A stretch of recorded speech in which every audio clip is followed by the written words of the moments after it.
Бедниковата поворка и годинава продефилира низ главните улици во Кочани, а по повод големиот христијански празник Коледе, денот пред Христовото раѓање. Во неа голем број на дечиња со звездички во рацете, што ја символизира Витлемската звезда, ја пееа песната Вечниот Бог, во чија содржина се опишува настанот на раѓањето на Спасителот Господ Исус Христос.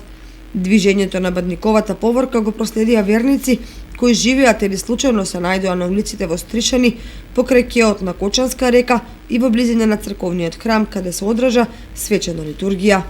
По втор пат годинава се одржа бедниковите поворки. Се надеваме дека ова поворка ќе стане една приубава традиција. За разлика од претходната година, овој пат со своето присуство ни удостоја повеќе дечиња кои што со песна низ градот, нели низ веќе најавената маршрута ја соопштија веста за рожденството Христово.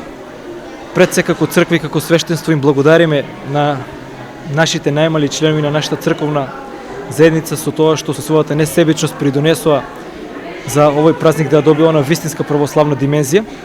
Значи, како што доликува со песна, достоинствено христијански ја соопштуваат веста за рожденството Христово, а исто така користам приликата да заблагодарам на сите оние добри луѓе кои што со своите скромни спонзорства допринесоа сето ова да изгледа нели достоинствено, децата да бидат угостени како што доликува за радост на сите нас.